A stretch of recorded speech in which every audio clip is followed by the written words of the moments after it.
together. Mr. Rokita. Thank you, Mr. Chairman. Thank you, Mr. Liu.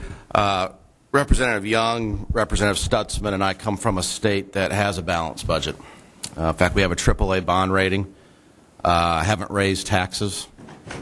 And as Secretary of State for the last 8 years, I've been running the office on a 1987 budget, unadjusted for inflation. And by and large, no one seems to have missed a beat. No one's complaining about lack of services or anything else. Can you imagine if we can have Washington work on $1987? Hold on, don't answer that. I think there'd be a lot of people who asked where their Social Security check was. No, I don't think so. I don't think so. But we have to get to that because you're right. You've acknowledged here a couple times that we have this pig in the python, the baby boomers you described, getting older and need their check and need to do something. And that's, I think, the frustration here is, yeah, we all see that. But where's the leadership? You mentioned a few times that you're a lawyer. I'm one too. I feel your pain. Borrow a quote from your practice. I haven't practiced in a long time. But classic, basic skills of negotiation dictate that when you're kicking off a process, which you just did yesterday, leadership dictates even that you kick off up here, and it seems that you're right here and saying, "Okay, you guys fill in the blanks." No, I don't agree with that. I think we kicked off the process with a comprehensive plan that put an awful lot on the table that is, we think, the best way to deal with the immediate challenges in front of us. And if that's not something that you agree with, we look forward to seeing your plan, and then we work together to find where we can resolve it. So I don't agree with the characterization. I do agree that, as the President said when he said this is a down payment, there will be issues that we have to deal with beyond this.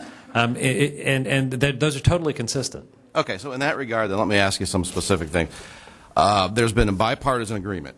Steny Hoyer, if I'm quoting him correctly, said Democrats agree that spending cuts are necessary to tackle our deep budget deficit. So we got bipartisan agreement that we got to start cutting spending. Given the reality that spending cuts are coming, has OMB approved any agency's spending in excess of FY10 levels?